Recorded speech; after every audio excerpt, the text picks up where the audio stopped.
Thank you for joining us for today's session. I'm your host, Debbie Mathias with the Build Initiative. We'd like to begin with a land acknowledgement from Giovanna Archuleta, Assistant Secretary for the New Mexico Early Childhood Education and Care Department. I would like to open up this meeting acknowledging our Mother Earth and the land she nurtures us with, the land where our children grow, and the land that provides the food to feed them.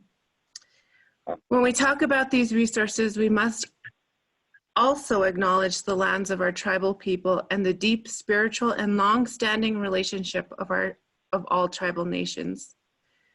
Today I come from you from Nambe-Awinga, the land of my ancestors who cared for it and fought for it so that I may one day live and raise my own children on it. A relationship that predates colonial contact by thousands of years. Our ancestors still speak to us and guide us through our songs, ceremonies, and writings. Through removal, trail of tears, long walks, assimilation, and the idea that by removing children would kill a culture. Our ancestors did not give up. Our tribal people are some of the most resilient people in our country, continuing to raise children to be resilient, who are nurtured through language and culture, the language and culture that cannot be removed. We must also acknowledge all other spirits who were forcefully displaced from their homelands and trafficked for labor and production on sacred native land. All of us collectively continue to experience the adversity that caused our ancestors and spirits who continue to hurt from actions done to them.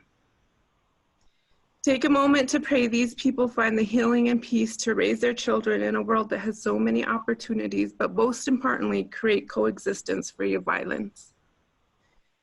Tribal people are praying people. This is where we are all tied. Our grandmothers and mothers continue to pray over us. And as tribal people pray, they pray for people in the north, in the east, in the south, and the west. They pray for infants, children, adults, and elders, and our non-human relations, each with knowledge to share with us. As this conference begins, I hope that each of you are balanced in all directions and take a moment to appreciate what Mother Earth has given to us and how she continues to nurture us in many ways. I invite and encourage you to learn who are the original stewards of the land you live and work on and support those nations and children of those lands. Thank you. The Build team is excited to present this 20 webinars in 20 days for QRIS 2020 as we explore ideas, possibilities, and learn together about how we might recreate better, more equitable systems with children, families, and early childhood professionals at the center of our efforts. We're grateful to the many individuals who took time to prepare sessions, generate content, and ideas to share. We believe the sessions will inspire you to build on these ideas, continue conversations, and innovate back in your own communities and states. We've learned a great deal as we prepared for the virtual events. One of our lessons is that a virtual event draws a much broader audience than an in-person conference.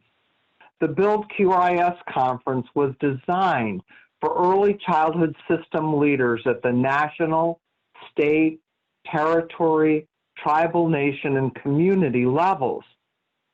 Well, as registration rolled in for the virtual event, we discovered many direct service providers, from teachers to center directors and home-based providers signing up for the sessions. We welcome you to our learning community and look forward to hearing your perspectives. We encourage you to share your comments, ideas, and questions in the chat box. And I'm serious about that. The session will be more rich and better the more you contribute into it. As you know, we had to pivot from our in-person conference to a virtual conference. We would like to say a sincere thank you to our sponsors who made that switch possible. Their support is essential to this event. We have all become familiar with the Zoom platform over the past few months as we have used it to connect with friends, family, community, and colleagues. We want to point out a few features that may be new to you. First, when the PowerPoint isn't showing, you can choose your view. In the upper right-hand corner, click on the speaker view to see the active speaker, or click on the gallery view to see everyone. Next, we encourage you to provide feedback through the session by clicking participants to open the participant list and then clicking on the icons at the bottom to respond to questions or give us a thumbs up. Presenters may also use this feature to do some quick polling, so be ready. Chat with us. We encourage you to be active participants in the session. Please share your experiences and questions in the chat box. There is a poll in this session, so a box will pop up on your screen and we encourage you to respond. This helps us generate more conversation and enhances our learning together. And now I would like to turn it over to Christine. Good afternoon, everyone. Just want to make sure that you can hear me okay. If I can get a thumbs up from my co-speakers, my co-presenters, awesome. Welcome. We're really excited to be here. My name is Cristina Pacione-Zayas. I am the Associate Vice President of Policy at Erikson Institute. I'm really excited to be in collaboration with this presentation with my colleagues, Penny Smith, who is the Associate Director of the Early Childhood Leadership Academy at Erikson Institute, and Carmen Holley, who is from the Center for Childhood Resilience at Lurie Children's Hospital, but she is also a recent graduate of the Barbara Bowman Leadership Fellows of the Early Childhood Leadership Academy. So I am going to toss the mic over to Penny to get us started. All right. As was mentioned, this is going to be a very interactive presentation, not even a presentation, it's a conversation. So get those fingers ready to type. And as we embark on this field trip, I want to know who's getting on the bus. So if in the chat, if you could indicate whether you are an advocate, a grant maker, a grantee, or a researcher, that would be great. Please let us know. If you wear more than one hat, tell us the one that you wear the most. And I'll type that in the chat there to give you a reminder of the options. Okay, got some researchers, advocates, okay. Grant maker, data management and advocate at heart. Okay, and if other, feel free to put other if none of those fit. Okay, child care administrator. Thank you, this is good. All right. Okay, so I want to start off with a little activity here. Typical data found in research used to make the argument for the support of early care and education includes income, risk, geographic locations, race, ethnicity, spoken language, religion, etc. If you were asked to describe yourself with these labels, what would it be? I want you to think about that. And I'm going to start by sharing mine. I'm actually going to copy it into the chat. And I want you to hear what it sounds like and also read what it looks like. If I were using the same data indicators that are typically found in early childhood. So I might describe myself as medium income, Black, suburban, English speaking, low risk, employed homeowner. Now think about that for a little bit. Let that set in. Tell me what thoughts are provoked, what feelings are provoked. And then I want you to think about your reactions to it. Feel free to share if you want to in the chat. You don't have to for this, but just kind of think about that. And think about what labels provoke in your thinking. And then if you could, if any of you want to volunteer, indicate what your label might be, given those indicators there. I'll give you a couple seconds. Okay. Oh, mom, there's moms in the, okay, great. Okay. All right. So We got any? Low, medium income, educated mom. Gotcha. Okay. Great. Thank you for sharing that. Okay, so this activity will make more sense as we get through this, so don't worry. It's sort of an icebreaker to get you kind of thinking about labels that we present for people that we advocate for, and thinking about what that might do as you are advocating, how that might sound to the person you're advocating to. So thank you for joining me on this trip as we continue to load the party bus. But first, I want to tell you a story.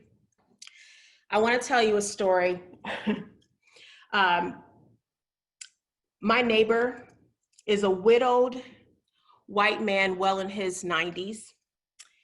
He lives alone, and as a result, he looks to me for guidance because I'm a member of the HOA, so he doesn't get access to a lot of the information that I'm privy to as an HOA member. And he doesn't have access to internet. He doesn't have an email address, okay? Last year, the community banded together to fight the trustees who were trying to recommend that they close 3 of the high schools in our community.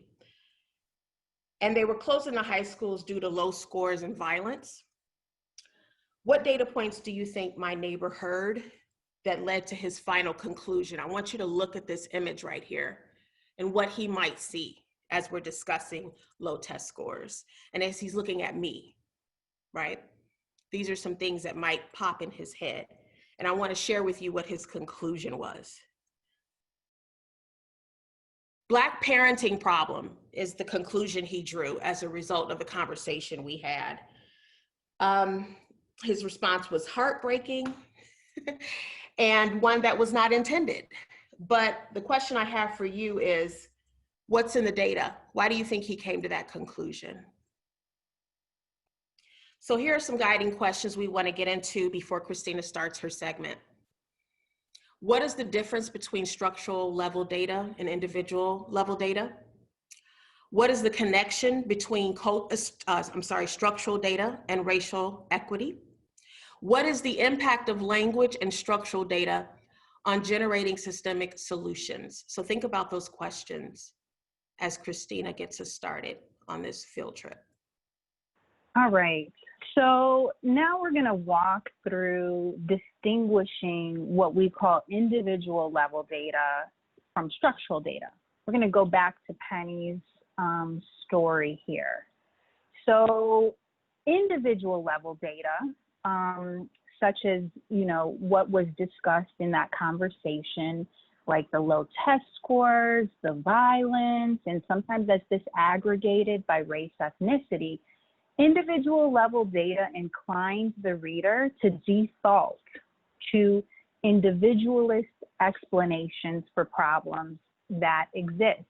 In some cases, it pathologizes individuals and kind of reinforces stereotypes in the way that Penny's neighbor was able to demonstrate. So he was thinking low test scores, it really is attributed to parents who just don't care, and specifically in his worldview, Black parents being a problem.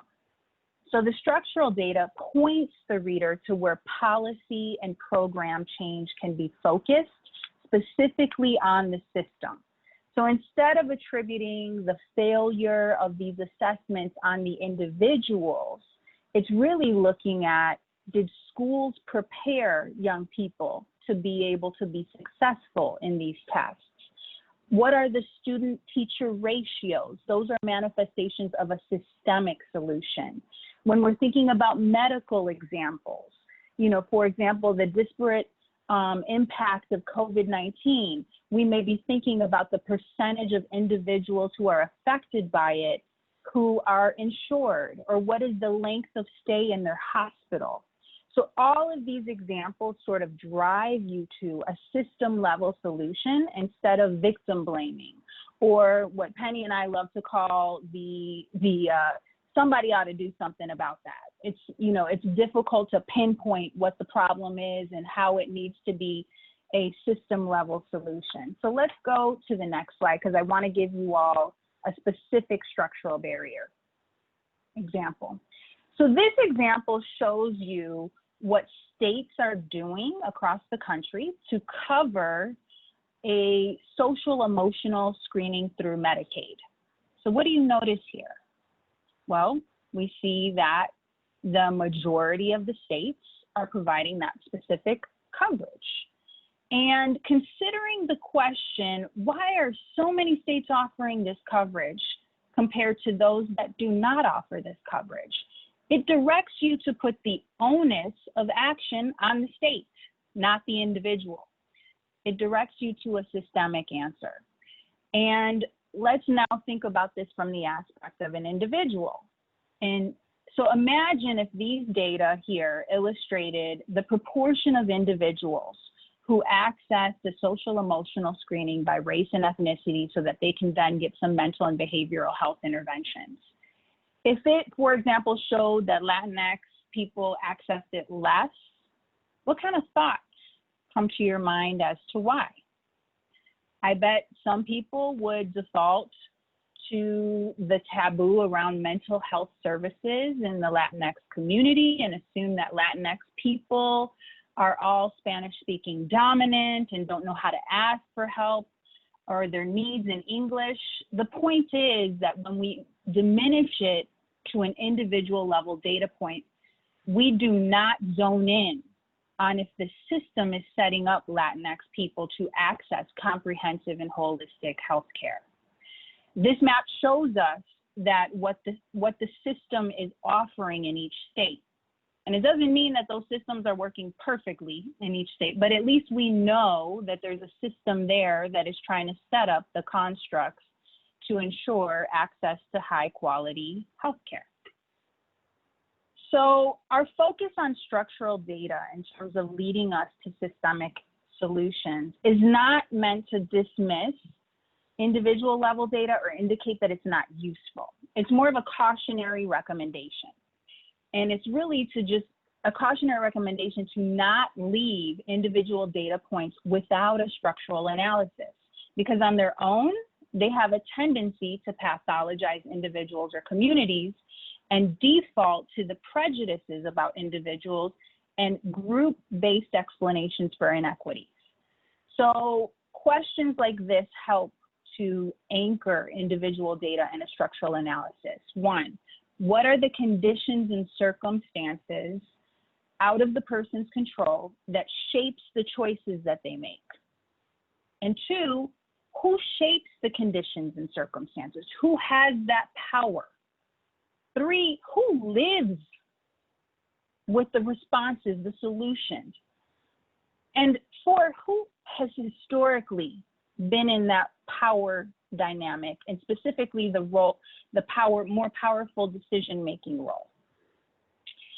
So let's walk through an example of individual level data. You have a table in front of you, and I'm going to couple it with the structural analysis.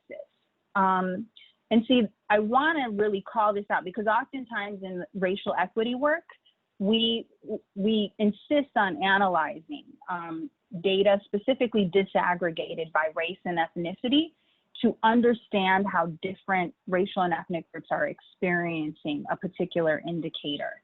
But I want to provide a little bit more context to how we can add this structural analysis so that we don't end up pathologizing. So right here, just because we love controversy, we're going to use a hot topic that's going on right now in our country, and specifically that school resource officers. So police officers that are paid through a school budget to have a position in the school related to security and oftentimes leading to incidences with young children and young people that could eventually at some point lead to arrest. So some aspects of the debate seek analysis of school investments in relationship to SROs, the school resource officers, versus social workers, librarians, nurses, and psychologists. And so the data that you see right here, it shows that even as a number of police incidents have gone down over time in Chicago public schools, they've significantly decreased in the past decade. Policing in Chicago public schools actually continue to disparately impact Black students and students of color. So let's look at these chart highlights. You see right here the breakdown by race, ethnicity. In the second column, it's police incidents, and then you see the proportion of those police incidents in the grand total of all the police incidents in schools. So more than 95% of police incidents in CPS, Chicago Public Schools, involve students of color. Black students are subject to police incidents 16 times the rate of white students in Chicago. Black students currently make up 35.9% of all Chicago Public School students, yet 66.13% were the subject of police incidents from 2011 through 2012 school year, all the way through the 2017 and 2018 school year. So one type of structural analysis of these data points can look at how the budget reinforces these outcomes. So this infographic shows how much more of an investment Chicago Public Schools makes in school resource officers compared to prevention, intervention, and post-secondary support. As the district's investment in police is nearly 4 times more than the social workers and post-secondary advisors, if schools are preparing young people to have post-secondary options upon graduation that are constructive, and the graduation rate is in the higher 70th percentile in Chicago Public Schools, why is there nearly 4 times an investment in law enforcement? I'm gonna let you sit with that for a minute. In many ways, people talk about our budgets, our moral documents. The point of this example is to offer a little bit of this structural analysis to accompany that individual level data that I had just shown in the previous slide. And it's really to provoke a deeper consideration of how and where disparities are produced. Because then policy and practice change can be the focus as the means to reduce disparities. It also provides guardrails for not reinforcing stereotypes. So ultimately in this racial equity work that we talk so much about in this field, you want systemic solutions, not symptomatic solutions. Otherwise, we're going to continue to see the same outcomes reproduced over and over again. So now it is activity time. Let's go to the next slide. And on the next slide, we're going to show you an infographic. And before we do that, I want to give you some instructions. We're going to walk through it. So you're going to review the infographic that we show. You're going to use the chat function to respond to the following questions. And we're going to also put these questions in the chat box multiple times so that you don't forget them. But ultimately, we want you to look at the data points. Do you see individual level data points? Do you see structural level data points? What conclusions do those data points lead you to support looking at this infographic? And in what ways can you suggest strengthening the data in that infographic so that it points you to a systemic solution? So Penny is gonna open up the infographic. I wanted to show you this infographic because some of you may or may not be able to see the little intricate details in there, but what this is it's comparing the education funding to the corrections funding in Philadelphia, or maybe Pennsylvania. I'm not sure specifically Philadelphia. Oh, well, yeah, Philadelphia looks like, okay. So take a look at this graphic and take a look at all the data points. And what we can do is, I'm gonna give you a couple minutes to do that. And I can zoom in as you have questions in the chat. If you wanna see something a little bit closer, we can also provide a link in the chat for you to open this document so that you can zoom on your own as you examine it. So back to those questions, what kind of data points are you noticing in this infographic? Are they individual level data points? Are they structural? Are they a combination? What are the data points leading you to conclude looking at this infographic? And where, if at all, can the data points be strengthened so that they can point you to a systemic solution? And type your responses in the chat. Also think about, in addition to the data points, think about just the overall infographic. What kind of information, what kind of feelings, what kind of, what does it emote for you? All right, we're getting some comments here. It looks like systemic when looking at graduation and incarceration rates. This is a lot of structural data. When we get individual level data, when we see cost per prisoner and cost per student. I think the layout is a little distracting from the point it is trying to ultimately make. There's a lot of information, data overload for sure. Very busy, and in some sense, you are not comparing apples to apples. Interesting. If you can say a little bit more about that.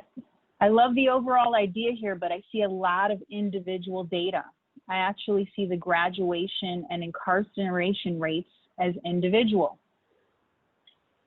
It's hard to find a part of the graphic that shows a causal link between poor education and incarceration.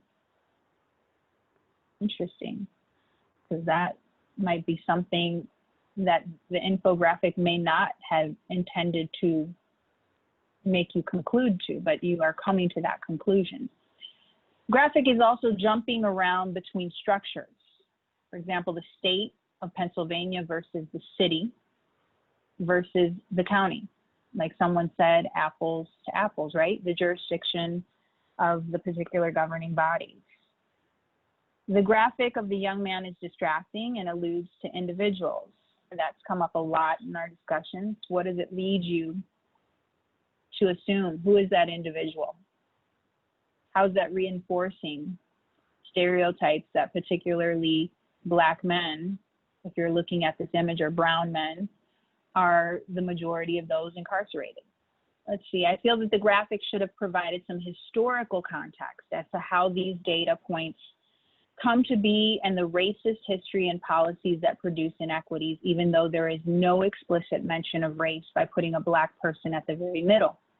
I feel that it is inadvertently promoting damage imagery. Yep, this happens all the time. The infographic quantifies structural racism. Graphic of the man perpetuates stereotypes. So we know there's a level of education provided by the criminal justice system. I'd prefer to see those graduation rates compared to the education system's rates. Wow, that would be super interesting, especially to see it in relationship.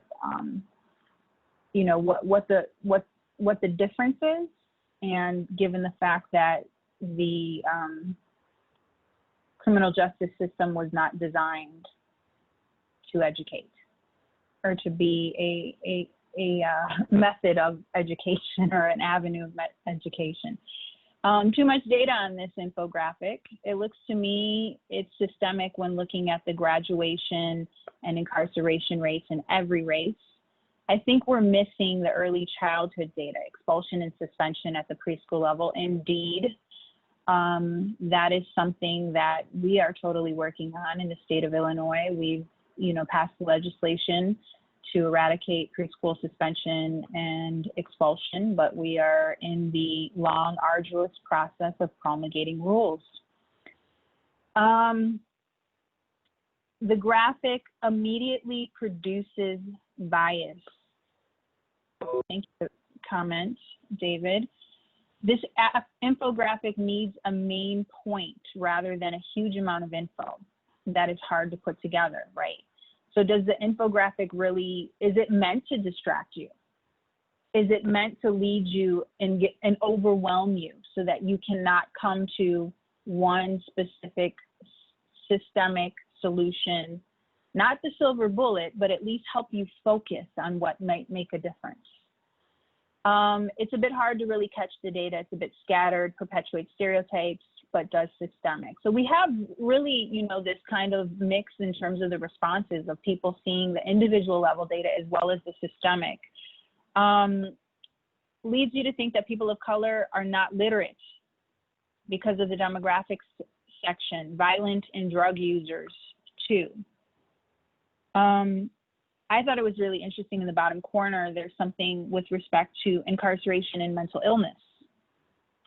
And, you know, we know that at least I can speak for Cook County, Illinois. In many ways, people have described our Cook County jails as the largest institution of mental health in terms of individuals that are serving time, but also have some mental health conditions. I gravitate to structural data. I like that 1 in 10 makes the data more humane and not just a percentage. Sometimes percentages don't allow you to see the urgency the data tries to communicate. I like the photo. I like that the photo shows the theme of the data. I think it's meant to distract and show stereotypes. So we've got some really good discussion here. Point is, you know, this particular activity is meant for you to critically examine data that is presented to you, to ask those deeper questions in terms of what is this data asking you as a reader to feel and to do? Is it asking you to reinforce a lot of your previous thinking or the prevailing master narrative about communities of color? Or in this case, because we have an image of a Black or brown young man, does it reinforce those stereotypes? Does it help you understand what could be some solutions? Does it speak explicitly to systemic racism and how white supremacy has constructed our justice system? Does it bring you to any of those types of conclusions? What Maya said? Say again? I was looking at Maya's comment. The more I look at this graphic, the less I like it. It presents a young Black man as being perched on the brink of either education or jail. Seconds that. Yeah. So anytime we show this, it really does provoke a lot of discussion. And in some cases, you see also through the conversation, people kind of evolve their thoughts about these type of data. Because off the bat, if you notice, like the beginning of this chat, it was, oh yes, systemic. And then it started to kind of migrate to individual, and then it started to migrate to reinforcing stereotypes, right? So there's sort of that progression as you take a deeper look and really try to understand the intent behind it. And so Adrian, you know, really is that the image of a singular man makes it seem that the problem is intrinsic to him and not the system and structures that he has to move through. Cristina, I found it interesting, like you said, that there's seems to be this divide in the chat about what's structural and what's individual. Would it be helpful for me to zoom in on any particular data points that people might be disagreeing on what it might be so that we can distinguish between the structural and the individual?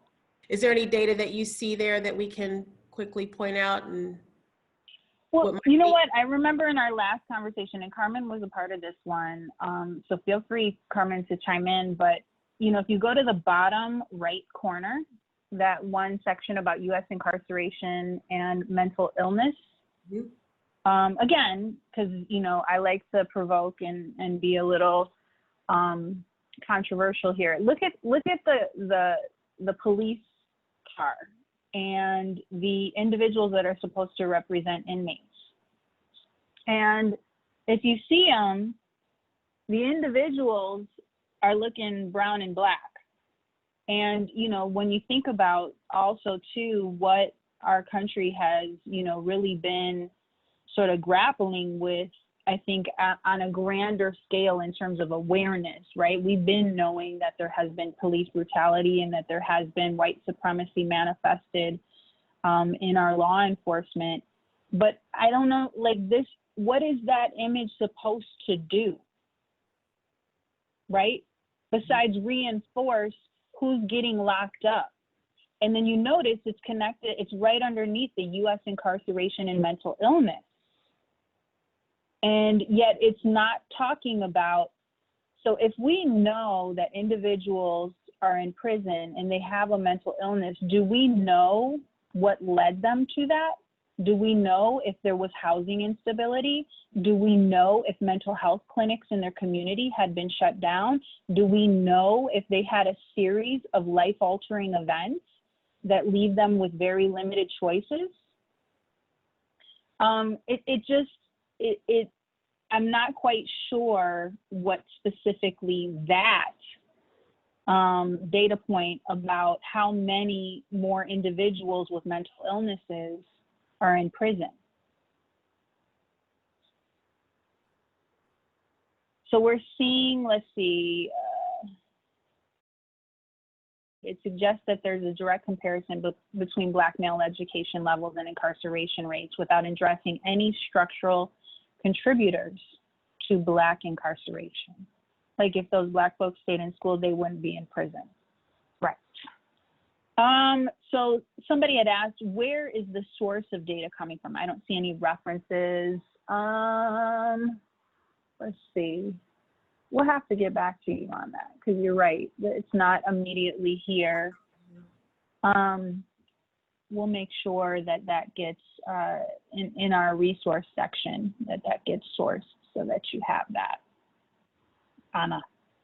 All right, so let's go back to the slide. So let's go to the next slide. And you know, this segment, we really want to build some awareness on the influence of language in solution development.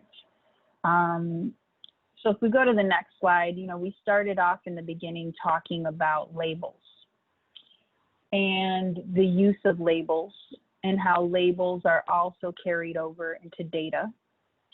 And, you know, really how troubling and harmful labels can be. And there's this concept of othering. And we have another fabulous Barbara Bowman Leadership Fellow graduate, John Borrero, who's the Executive Director for the Early Childhood Collaboration in Oak Park, Illinois. And he's also a graphic designer. And as you can see in this graphic, it's an orange. And you have various pieces that are struggling with each other, right? You have one of them saying, "What's wrong?" And the other one saying, "He's not like the rest of us." And the first guy saying, "Wait, he's not?" You know, it's really, we have to think about when we other people, what are we really doing? When we are putting people in gross categories, or we're not providing nuance, we're not providing context in terms of that. And thank you, Denise, for, yes, we're separating people out. We are, you know, putting them in a nice, neat box elsewhere. And I mean, think about, you know, in our spaces, you know, when we ask you all, are you a grantor? Are you a grantee? Are you an advocate? Think about the language, the vernacular within our settings and how we use it, how quickly we use certain words: vulnerable, at risk, poverty-stricken, needy. You know, there's so many. And there's a story that I love to tell. There was once a program officer for a very well-known foundation that at some point had to address the beneficiaries that he was specifically making the case for investment. And so he realized at some point that the language that he uses when he makes the case for investment to that board is very different than when he goes to address the beneficiaries. And when he had those individuals, in this case, it was young people of color in front of him, he really started to struggle and clam up because he realized how dehumanizing the language that he was using to describe them to be able to then pass the investment over to them, and what is lost in that process. So, you know, let's take a moment to pause and think about the ways that we use these labels. And we've come up with this list because we've done this presentation in different spaces and we've asked people to contribute, and we're going to ask you actually to contribute some additional words. You know, we use it in teaching, we use it in grant writing, we use it in research, we use it at the water cooler, at the dinner table. But you need to ask yourself, would you be okay if these labels were used to describe you or your children or somebody you care very deeply about? And sometimes I think we need to, you know, do a little bit of self-reflection, because in some ways labels can be sort of our lazy way of communicating. And it really puts the onus on that individual. It blames them for whatever conditions and circumstances they're in, instead of coming back to the structure. It simplifies our language to use labels, but it also simplifies the understanding of a solution. We can't get at the root cause if we're not really naming what's at play here. And in many ways, words are coded to really communicate. We're talking about children of color, we're talking about Black, brown, we're talking about anyone but white, middle class, status quo, able-bodied, heterosexual, fill in the blank. But ultimately, it subconsciously dehumanizes. It limits that individual to an imposed label. You don't see their dimensionality. You don't see their experience, their contributions. In many ways, these labels are very deficit-oriented. All right, so today we've loaded you onto our bus and taken you on a field trip to elevate the conversation around the need and value for decolonizing language and data. So we began this journey by asking you about the ways in which you label or describe yourself, and then Penny shared a story with us to really get us thinking about real life implications of labels and how we must really use, really try to look at the systemic factors, right? And so challenge ourselves to do the work and not default to blaming individuals for the systems that are impacting them. Cristina walked us through some data and asked us to consider types of questions which provide a structural analysis of that data. Then we walked through an infographic and asked you to talk and use the chat and share your thoughts about the infographic. And you had a lot of thoughts because it was a really compelling graphic. So now we want to provide some space for you to reflect on all of what we've talked about and what you've heard here today. So we've provided some reflection prompts that you see here on your screen. So I'm going to explain each of the prompts and give you instructions on how to use the chat as part of your reflection. So here we go. So the circle, what is swirling for you? What questions do you have? What's coming up for you, right? The square is going to be what is squared away. So what do you know that you know that you know to be sure about your role in this work? And finally, the triangle. So the triangle is going to ask you to think through three things actually. So one, what's a key takeaway from our conversation here today? And then what's one barrier and one strategy to address the barrier? So we know as we talk about changing language and pushing back on system structures and things that have been in place, we might get a little bit of pushback around those things, right? And so we want you to not only think about a takeaway of today, but also if you take this back to your program, you say, you know, we need to really be thinking through how we use data. We need to be thinking through the language we use in our grants, et cetera.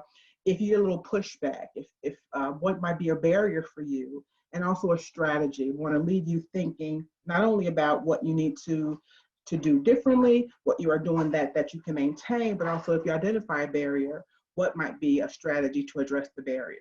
So that's the reflection prompts, and you see them on your screen. So we're going to go ahead and get started. I'm going to ask you to use the chat. And so we're going to do it this way. Let's see, we're going to have you actually, before you put your response in the chat to the prompt, we want you to put your role. So we had you define your role earlier. All right, so what's swirling? So use the chat. If you think about what we talked about today, what's swirling? What's bubbling up? What do you want to know more about? What are you really thinking about in the moment? So add to the chat, we want you to add your role and then what's swirling for you. I'm going to give you some time to kind of think that through, and we're going to kind of raise up some things that are in the chat. So your role and what's swirling? What's bubbling up? What are you wondering about? What do you want to know more about? I'm going to give you a moment to kind of add some stuff to the chat, and we'll kind of talk these things through.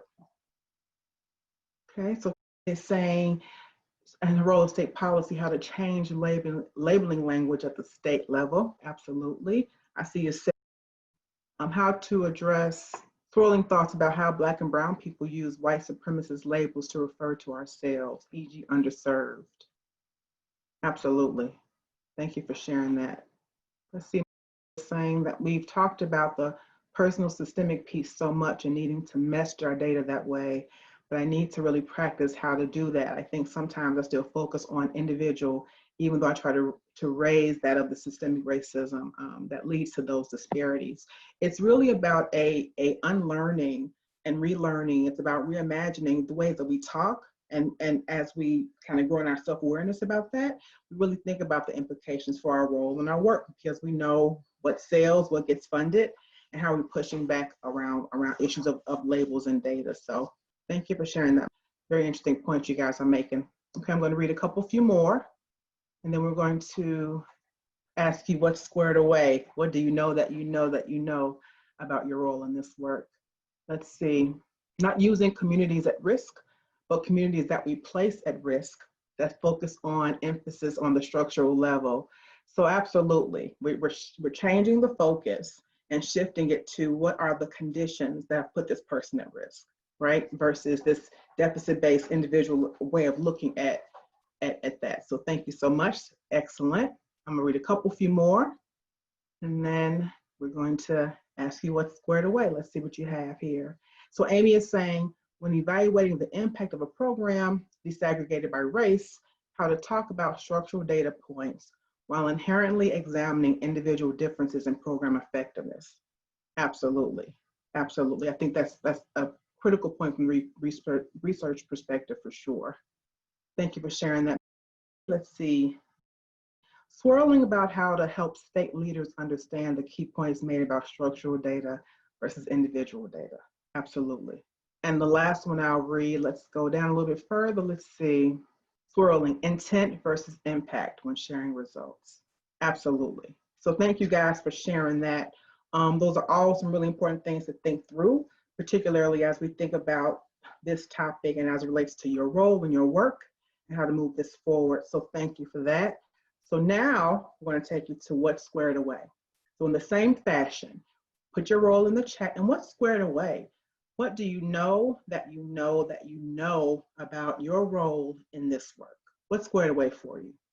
How to help people understand that my race does not define who I am. So that's a very, very, very critical question. Thank you for sharing that. So what do you guys know? What's squared away for you? What do you know that you know to be true about this work, your role in this work, you know, what your marching orders might be as you kind of, are you thinking about this in a different way? You have another lens that you're looking at this.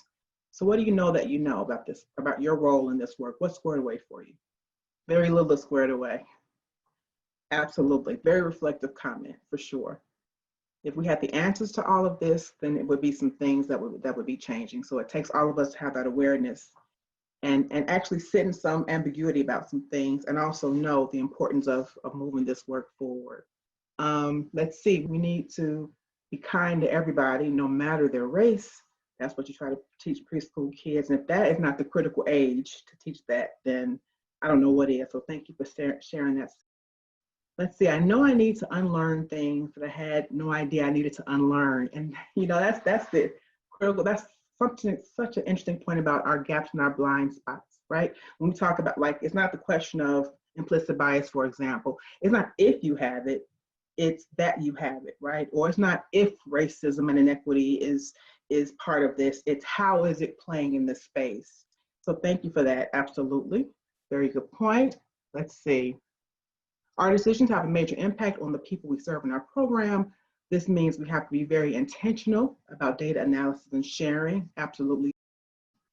Let's see, saying a huge piece of my anti-racist work needs to be getting people thinking far more systemically.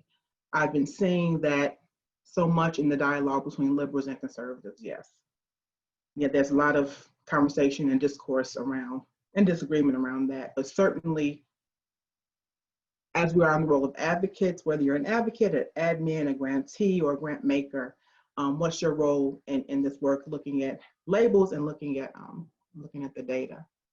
Squared away. I think this is a great way to segue into our triangle here. So it's saying the work is a journey and not a destination. And I think that's a great natural stopping point for this piece.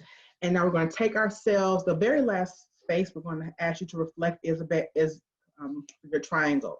So what's one key takeaway? What's something that stuck with you as terms of what you heard today? And then as you take this back to your programs, no matter what your role is, if you kind of get jammed up, if you hit a barrier, what might that barrier be? And what might a strategy be to address that? So if you want to share, I'm looking at the time, if you want to share one or two or all of those, but a key takeaway, what might be a barrier for you, and what's a strategy you're thinking about to address that barrier? So I'll give you a couple seconds to think about that. We'll ask you to use the chat. And if you haven't commented yet, please put your role before you answer, because we're interested in seeing the different challenges that exist among the different roles. So what might be, let's start, what might be a key takeaway? Share your role in something that you heard today that you're like, you know what, I can take this back and talk about it in my next admin meeting, or talk about it at my next grant meeting, or talk about it in my next team meeting. What's a takeaway from our conversation today? Something that's kind of sticking with you. Lack of representation of people of color at the state level. You know, Cristina, I'm thinking about that great thing that you shared with us at Erikson. If you're not at the table, you're going to be, what do you say? If you're not on the table, you're on the menu, or something very great, and I'm messing it up. What did you say, Cristina? What's a great thing you say? No, that's it. If you're not at the table, you're on the menu. And, you know, Yes. Think about Shirley Chisholm and how she said, and if they don't have a seat for you at the table, you bring your own table. I also think about James Foreman from SNCC, where he said, if we can't sit at the table, then knock the legs off. I mean, there's all kinds of different ways you can approach that. Yes, absolutely. All good. All of those are good, yeah. Thank you, Cristina. All right, so it is sharing with us that a barrier seems to be a biased quality improvement assessment. Take away a deeper understanding of how data can produce bias and inequity. Thank you for sharing that. You know, I remember when Cristina showed us the infographic, she and Penny kind of walked us through that part of our fellowship opportunity. And I remember the first thing I thought was, OMG, that looks like a person of color. And I just was so stuck in that space. And we talk a lot about, you don't have to be, you know, a racist to do something or create something that can have a racist impact, you know? And so just something to be thinking about as we move this work forward. All right, let's see. We have a couple other folks chiming in here. So who's a researcher is saying shift from the common language and labels to decolonize language. Critical and will take work, but worthwhile. Absolutely, absolutely. Yeah, thank you. Oh, Cristina has put some stuff in the chat for us. So the original source of the infographic comes from the link that you have there. And then she also provided a link for us, some additional sources that are cited. So yeah, go ahead and Yep, we have that there for you guys. So thank you for sharing that, Cristina. Prior question prompt. When we speak on behalf of others in advocacy, are we using authentic voices and experiences or using our own lens to describe them? Thank you so much. You know, it's interesting. And I'm looking at my co-facilitators. Let me know how much time you want me to spend here. Wrap it up. All right. So I'm going to end on that, but I will say it's very interesting.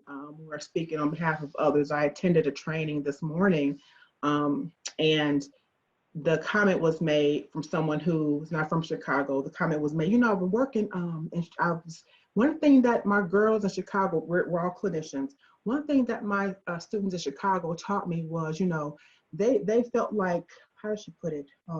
They didn't believe in getting married. They said they were going to have baby daddies. And I remember thinking, I worked in Chicago on the South Side for about 15 years. I've never heard a child say that. But just what lens are we bringing to this conversation? And then some things you might not want to share if they reinforce negative stereotypes about groups of folks. So, all right, so thank you guys so much for your reflection. Good luck as you forward this work, thinking about the impacts on your role. And now I'm going to toss it over to Ms. Penny, and she and Cristina will take us home. All right, so one of the things, whenever we present this content, one of the things that, you know, we never want the audience to leave feeling is, okay, now what? I can't, you know, I've seen this, I can't unsee it. What am I supposed to do with this information? So this time around, we created a cheat sheet. And we want to be clear that we are not the experts in this. This is an ongoing conversation, but what we want to share are some tools that we use to ensure that we are checking our language, that we are properly advocating for the individuals and not dehumanizing the very individuals that we're advocating for, right? So the way this is arranged, on the blue side, you'll see in the first column, instead of, and the second column, where does your language place the onus, or does it dehumanize?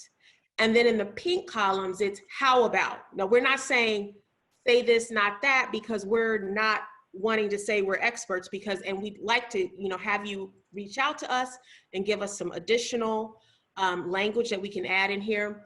But the point is to look at, what do we see all the time? If we look at the first row here, we see low-income families, children, or communities. That's probably the term that I hear the most often. And if we answer the question, where does the language place the onus, or does it dehumanize? It's individual. Places the onus on the individual. It forces the listener to think about, oh, it's othering. They begin to, oh, the low-income, they haven't figured out how to pull themselves up by their own bootstraps, right? And then if you think about what we want you to consider using is families, children, communities with limited to no access to economic materials, resources, okay? Think about that. I know it might take longer. Sometimes you just wanna get it out and get your point across, but think about the damage it could be doing to the case you're trying to make. If I distract, going back to the interaction I had with my neighbor, if I distract and I take the easy way out and just use things like low test scores, violence, and all of those things associated with blaming the individual and not associated with, you know, blaming the system, then that's the conclusion we're going to continue. It's just a never-ending cycle, you know, thinking about it from an individual situation. And if I can just add, somebody in the chat had said, the cheat sheet, yes, will be available. I mean, the slides will be available. This as a separate, I believe, resource will be available. But, you know, to April's point about people first language, that's really what we're trying to do. Now, it may look wordy. And the other piece about us not claiming expertise is that, to the point that somebody had just said earlier about, this is a journey. And in some cases, what may be acceptable today may be problematized tomorrow. And we have to understand that this is an evolving sort of topic. And so we want to leave that out there. But ultimately, you know, as you can see, where we're not negotiating is the dehumanizing piece and is being focused on the system. Those two are non-negotiables. Everything else can sort of be, you know, fluid on some level based on the times and conditions and all of that. And we understand that, you know, low income actually has been codified in you know, the government. It is a actual category that we utilize to distribute resources and funds. If people meet that 200% federal poverty level, and again, we use that language rolls off our tongue like we know what 200% FPL means like off the bat. I always have to qualify it with about $49,000 annually for a family of four.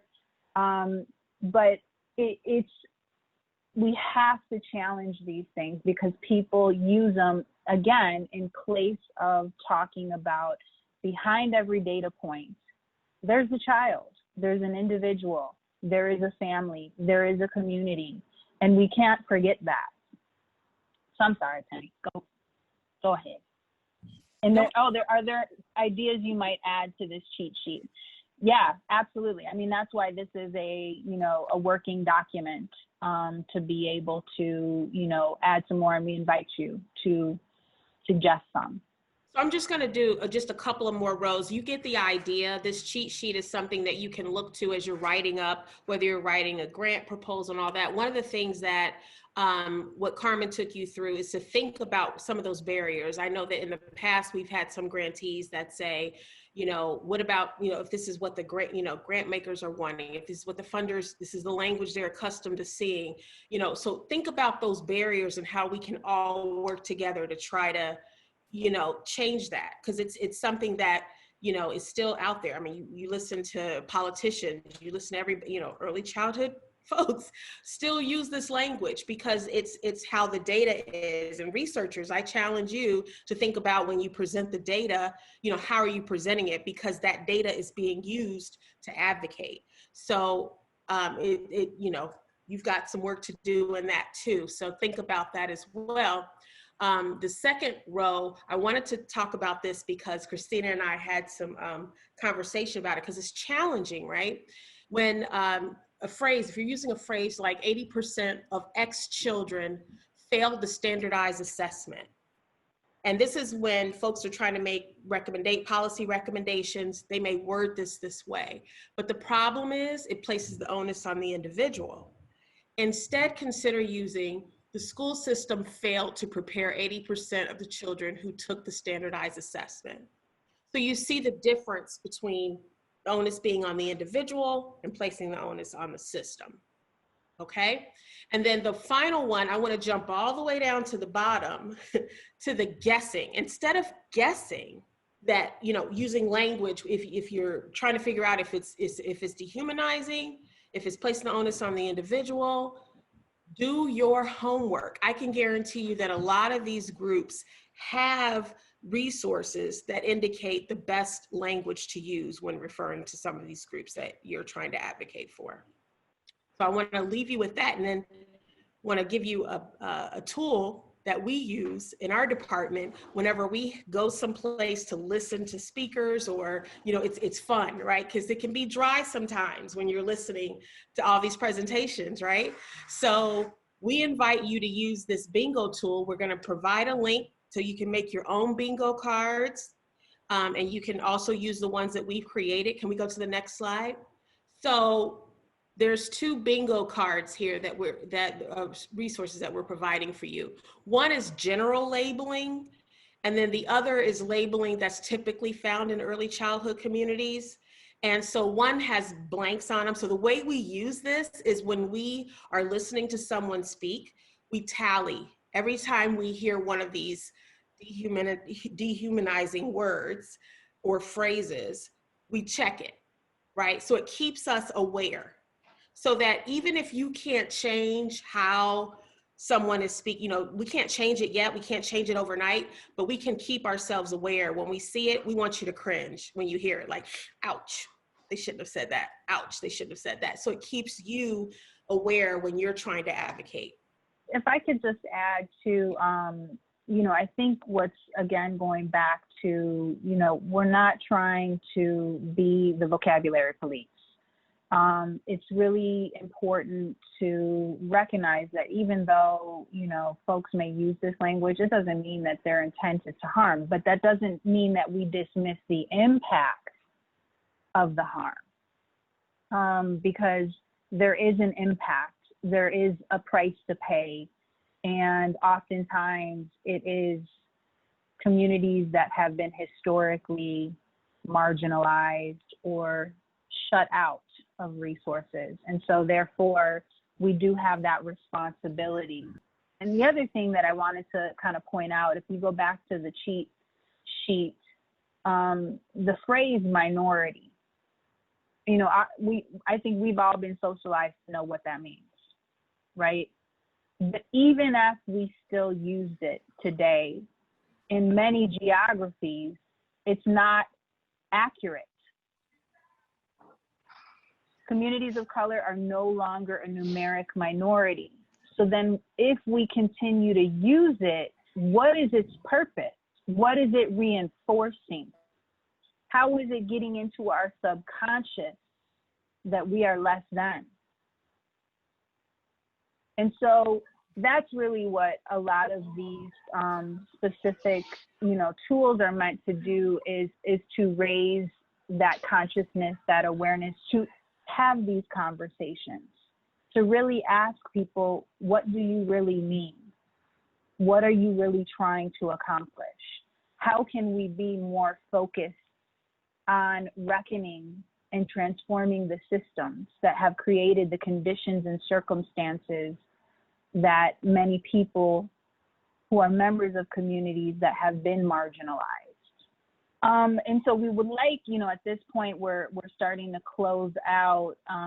If you all have any suggestions of additional words that we should consider, if you have any questions about any of the words that are already on there, I see says, I believe there are some communities also saying people experiencing homelessness rather than homelessness, because everyone has a home regardless of their housing situation. True. I mean, there's another way to also, I've heard people talk about it in terms of, being housing unstable or doubling up.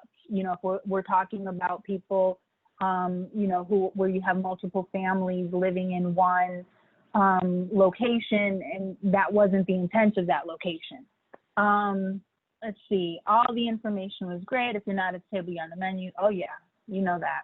And like I said, if you need to, bring the chair, and if you need to, take off the legs of the table and just be like, we're going to start this all over. I'm trying to see if there's any other suggestions from that we should add. And like I said, we'd love for you all to keep in touch with us. So let's actually go to the next slide so you all can see how to keep in touch with us. We have created an app in our policy and leadership shop at Erikson. You can download it for free at the Google Play Store and the Apple App Store. You can follow our various initiatives and our tools and our resources. You can start conversations and discussions. You can stay up with the various campaigns that we are launching here in Illinois and beyond. And we'd love to hear from you. We'd love your feedback. I think Penny captures it the best way. Once you see something, it's very hard to unsee. And then the next question is, and what are you going to do with it?